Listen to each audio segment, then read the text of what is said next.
ቀደም ብሎ መነሳት ብዙውን ጊዜ የስኬታማ ሰዎች ቁልፍ ባህሪ ነው ተብሎ ይታሰባል እና ብዙዎች ጥሩ ምርታማነትን ለማግኘት፣ ለራስ እንክብካቤ ተጨማሪ ጊዜ እንዲኖረን፣ የስኬት ስሜት እንዲሰማንና አጠቃላይ ደህንነትን ለመፍጠር ብዙ ጥቅሞችን ይሰጣል።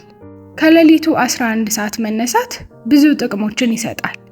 የተሻሻለ ምርታማነትን፣ የተሻሻለ ትኩረትና የላቀ የስኬት ስሜትን ይጨምራል። ጸጥ ባለ አካባቢ ውስጥ ስንቀመጥ ትኩረት ለመሳብ ያስችለናል። ጠቃሚ ተግባራትን ለመወጣት፣ በጥንቃቄ ልምምዶች ለመሳተፍና በጤናችን ለመደሰት ነፃ ጊዜ እንዲኖረን ያደርገናል።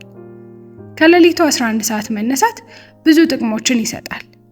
ከጥቅሞች ውስጥ የተወሰኑት የማለዳ ሰዓቶች ብዙውን ጊዜ ጸጥ ያሉ ስለሆኑ ትኩረት እንዲኖረን ያደርጉናል። ይህም ስራችንን በጥራትና በተሳካ ሁኔታ እንድንሰራ ያስችለናል።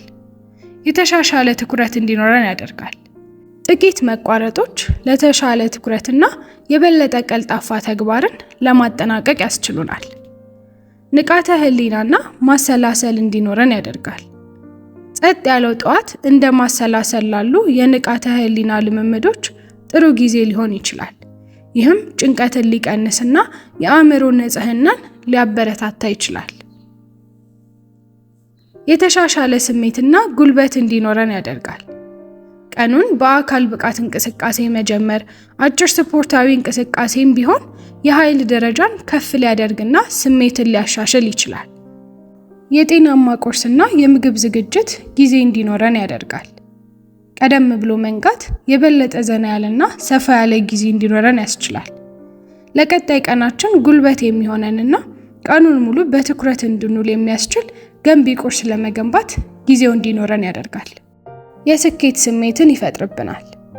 በተሳካ ሁኔታ ቀደም ብሎ ከእንቅልፍ መነሳት እና ከዕለት ተዕለት እንቅስቃሴ ጋር መጣበቅ በራስ የመተማመን ስሜትን ይጨምራል እናም የስኬት ስሜትን ይሰጣል።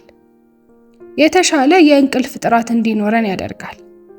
ተቃራኒ ቢመስልም አንዳንድ ባለሙያዎች ቀደም ብሎ ከእንቅልፍ መንቃት ከተፈጥሯዊ ሰርካዲያን ሪትም ጋር ስለሚጣጣም በአጠቃላይ የተሻለ የእንቅልፍ ጥራት እንደሚያስገኝ ያምናሉ። በተፈጥሮ የመደሰት እድልን ይሰጣል። የፀሐይ መውጣትን ማየት የተረጋጋና የሚያንስ ተሞክሮ ሊሆን ይችላል። ራሳችንን ከተፈጥሮ ጋር በማገናኘት እና በማስቀመጥ ቀናችንን በአዎንታዊ ሁኔታ መጀመር ያስችላል።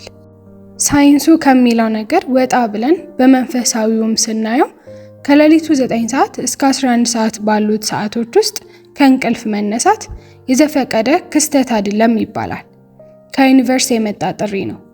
ይህም እኛ ልዩ መሆናችንንና ለበለጠ ዓላማ መመረጣችንን ያሳያል። ከውስጣዊ ማንነታችን ጋር በጥልቀት ለመገናኘት፣ ምስጋናን ለመግለጽ እንዲሁም መመሪያን ለማግኘት ይህንን እድል እንድንቀበለው ይነግሩናል። በዓለማችን ላይ 90% የሚሆኑት ስኬታማ ሰዎች የቀኑን በጣም ኃይለኛውን ሰዓታቸውን ሲጠቀሙበት፣ እኛ ግን በእንቅልፍ እናሳልፈዋለን። እነሱ ተነስተው ወደ ህልማቸውን የሚያደርሳቸውን መንገድ እየገነቡ ነው።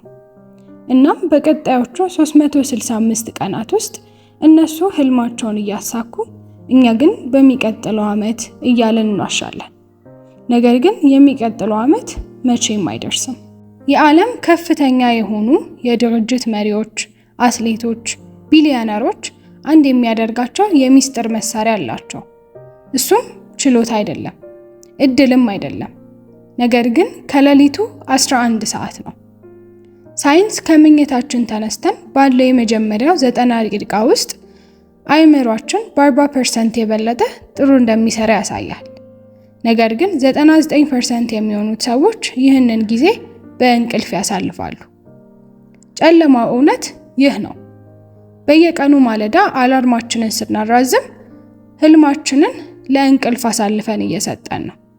በዚህ ጊዜ ስኬታማ ሰዎች ተነስተው እያሸነፉ ነው። እኛ ግን ተኝተናል። ነገ ዓላማችንን ለ11 ሰዓት እናዘጋጅ።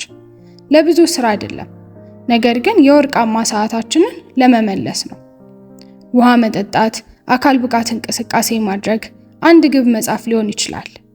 ለ21 ቀናት ይህንን ጊዜ እናስጠብቀው። ህይወታችንን በዚህ መሰረት መምራት እንጀምራለን። ምክንያቱም በ5 ዓመት ውስጥ ሁሉንም ነገር ከነገ የለወጠ ሰው እንሆናለን፣ ወይ ደግሞ 1825 የፀሐይ መውጫዎችን ያበላሸ የበደለ ሰው እንሆናለን። ምርጫችን ነው፣ ህይወታችን ነው። ውሳኔያችን አሁን ይጀምራል።